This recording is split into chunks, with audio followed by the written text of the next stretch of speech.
What's going on, ladies and gentlemen? So I promised that I was going to do kind of like a beginner's guide to MK Mobile. And one of the things that I really noticed about this game right away was the grind.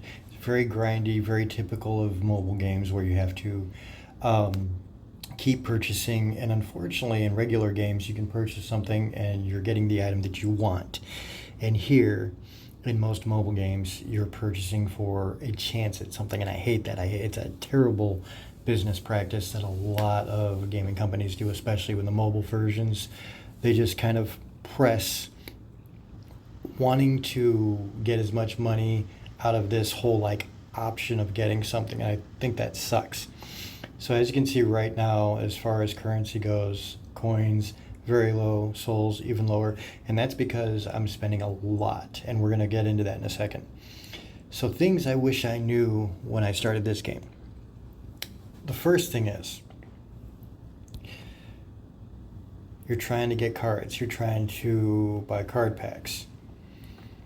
So MK11 Combat Pack, Classic Combat Pack, you have to spend a lot of money to get anything worthwhile, because you'll get some diamonds, but honestly you're going to get way more golds than you are diamonds in this game. And so it's really kind of a waste of money, because the whole option of this game, the whole concept is you got to build up your characters. And I'm going to show you, for the people who are just starting, what I mean. So you have a level, and this comes by, playing the game, increasing your level, increasing your strength. And you see a lot of 50s here, and it's kind of important to increase your level, obviously, get your character stronger.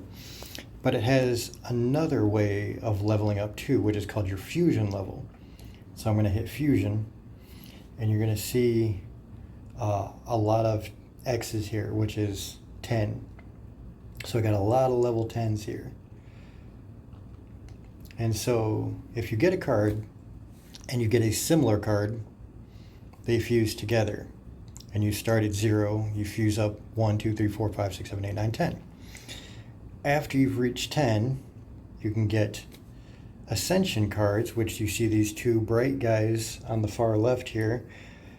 So if you keep getting the same character card, you get a fusion card, and actually called an ascension card, and another duplicate of the character. And after you've reached 10, now you can ascend and go 1, 2, 3, 4, 5, all the way back to 10 again. So you have fusion levels and you have character levels. And that'll display the attack of each character. This will display the health of each character. You can search by name. Energy most used. Okay, so we can keep going like that. You get the idea. So the best thing I've learned is when you first start, you want to get as many cards as you can. And see at the far right here, you got this little bronze pack. That'll start giving you your bronze character cards.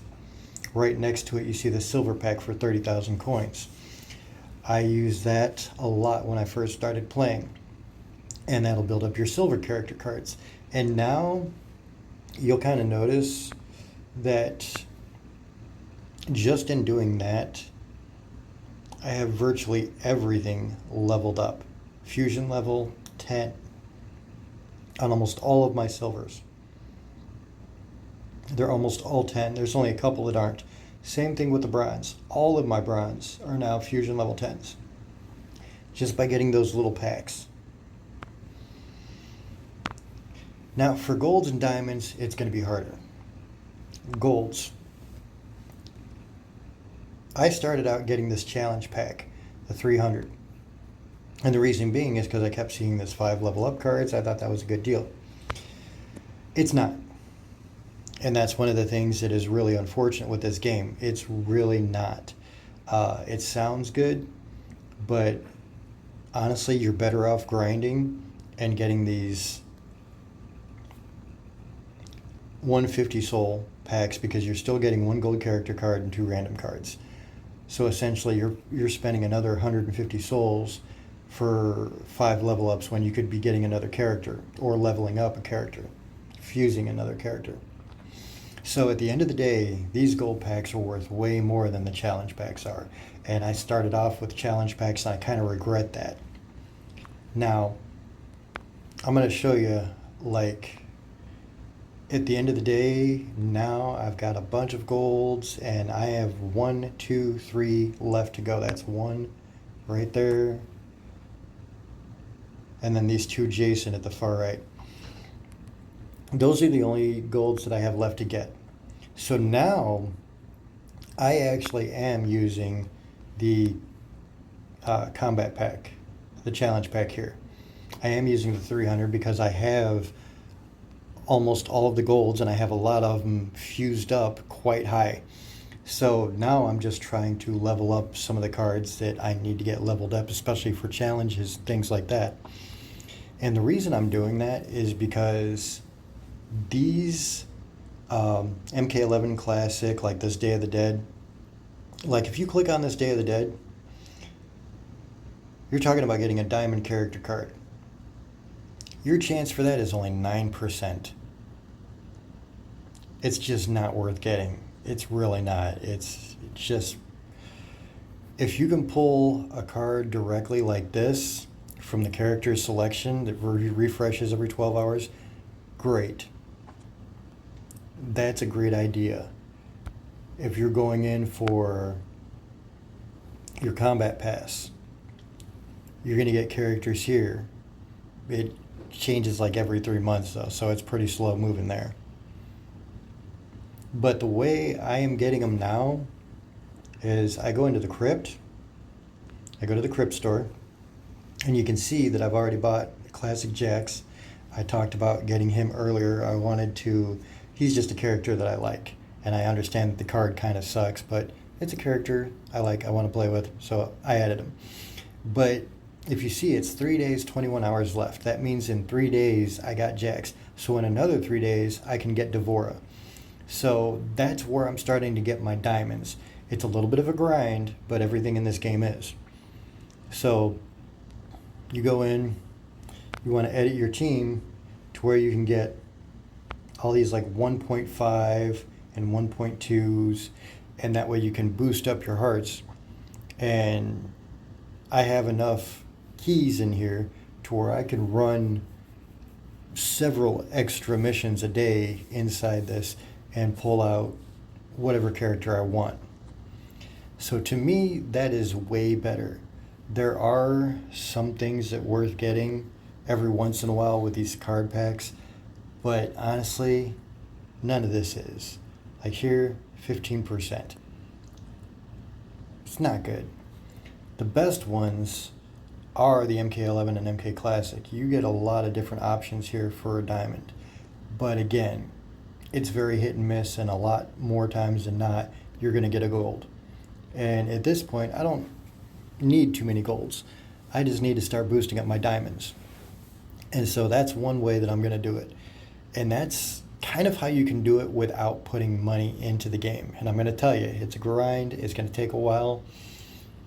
Even with me, I did put some money in, and I'm looking at, I mean, you can see where I'm at now, and I'll kind of change the view up so you can see it better. So these first 2 cards are Ascended.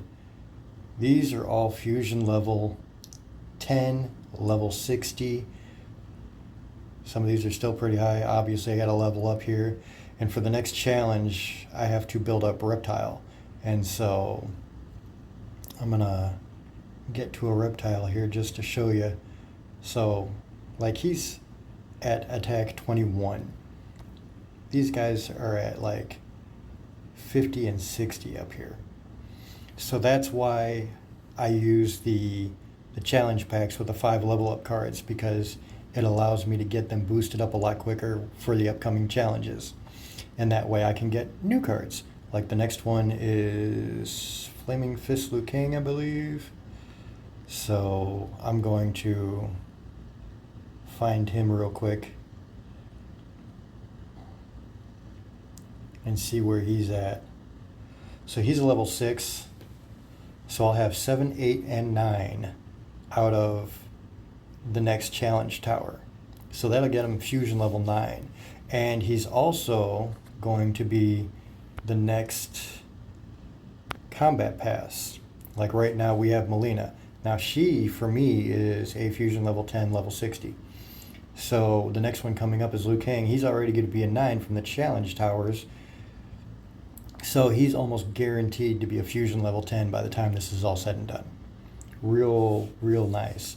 That's going to help me boost him up. I'll finally have Liu Kang at like a decent level. So, and part of the game here is making sure you have a variety. Like you can have 1 or 2 really tough cards and it's going to mean nothing, because at the end of the day, say I have Ermac and Melina, well, you know, they need Liu Kang for a challenge, and if he's not built up, it's going to mean nothing. So as far as getting souls, you're going to want a couple of things. These towers here, these single player towers, do them. Even if you lose every match, you're still going to get rewards. You're still going to get souls. You're still going to get money. Sometimes you even get gold character cards. So always do every single challenge tower you can, every day. Those are important. I always do Shao Kahn's tower as well here at the far right. But your quests, always do these. If you can pay attention and like every hour revamp your quests, you're talking probably 28 souls every hour, 28 to 30, which is really good. By comparison, you get 30 for a whole 8-hour mission. So make sure you do your quests, your challenge towers, your daily trials. You see here all your daily trials, which are not hard. Like these are super easy to get, even after like your first couple of weeks. If you can get into your combat pass, you know, if you want to spend the $10, then you have a lot of rewards here, like a lot of rewards. And your rewards come in the fact of like the character card that you're looking for, bronze cards, souls, you're getting keys, gold cards, level up cards. So these combat passes are actually really great to use, and you have a lot of time to do these challenges in too. So if you put all that together, you're going to get souls really fast. And the last thing is the ads. These come up every day. There's 10 per day, and then you can refresh for 50 souls. I always do that because you basically get your 50 souls back and you're getting more money in coins. So those are things to take a look at while you're trying to figure out what to do here as far as gaining money, gaining souls. Like when you're first starting out, you don't want to put a lot of money into this, or any money. Like you actually want it to be free to play. That's kind of how you do it. Now let's be honest, the more money you put in, the quicker it's going to go, the easier it's going to be. I don't mind supporting the companies as long as they've created something fun and it's something I'm interested in. You know, some people feel very passionately about that one way or the other. I don't care. You know, if it's something that I enjoy, I will support it. I will put money into it. And at this point, I've probably put like a couple $100 into this. And you can tell by a lot of the beefed up characters that I have now. And I can do just about everything in the game. The only thing that I haven't gotten yet is the single player towers like Dark Queens and Lin Kuei. I'm about 3/4 of the way through Dark Queens, and I'm just stuck. So that's something you just have to build up for. You got to build up your diamonds, which is where the crypt comes in. If you have diamonds and you're trying to build them up, this is honestly going to be quicker, I think, than wasting a bunch of souls on those combat packs. Every once in a while, you'll get like guaranteed diamonds, and I grab those all the time. So that's just a choice you have to make. So hopefully this was helpful for the people who have no idea how to start this game, because it is kind of confusing, a little complicated, and hopefully this kind of guides you in how to build up your coins, build up your souls, and get the characters you want quickly without putting in any money. I'll talk to you guys later.